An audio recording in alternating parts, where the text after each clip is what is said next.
খবর 24 সাথে আপনাকে স্বাগত।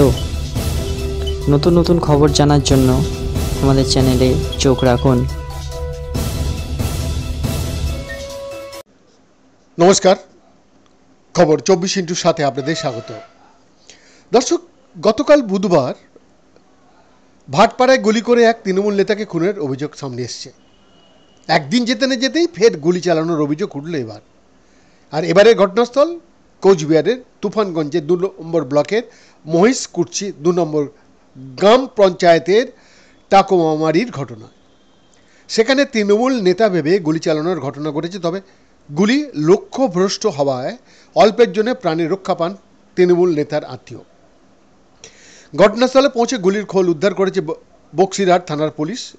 ঘটনা প্রকাশ্যে আসতেই রীতিমতো চাঞ্চল্য ছড়িয়েছে এলাকায়। তৃণমূলের অভিযোগ, গত লোকসভা ভোটে মহিষকুচি 2 নম্বর গ্রাম পঞ্চায়েতে ব্যাপকভাবে জয়ী হয়েছে তৃণমূল।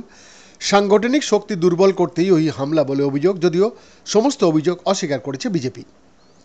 জানা গিয়েছে, মহিষকুচি 2 নম্বর তৃণমূলের অঞ্চল কমিটির চেয়ারম্যান তথা তুফানগঞ্জ 2 নম্বর ব্লকের তৃণমূল সভানেত্রী চৈতি বর্মন বড়ুয়ার ছেলে নিহার বড়ুয়া। সপ্তাহের বেশিরভাগ সময়ই নিজের ক্যাশার মিলেই থাকেন তিনি। অভিযোগ, বুধবার রাত 12:30 নাগাদ শাবল দিয়ে ভাঙা হয় শোয়ার ঘরের দরজায়। সে সময় ওই ঘরে শুয়েছিলেন নিহার ও তার ভাগ্নে।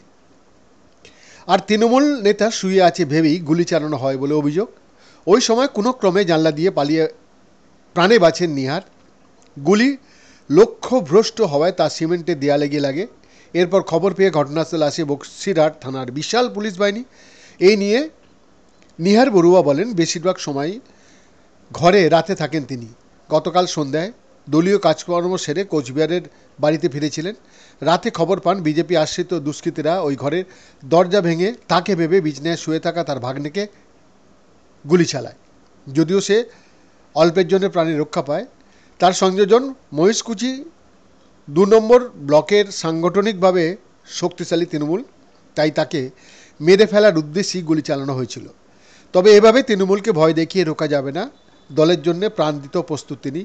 যদিও তৃণমূলের তোলা অভিযোগ অস্বীকার করেছেন বিজেপির জেলা কমিটির সহসভাপতি উৎপল দাস বলেন, সমস্ত ভিত্তিহীন অভিযোগ। বৈদ্যনাথ দাসের রিপোর্ট, খবর 24 সাত।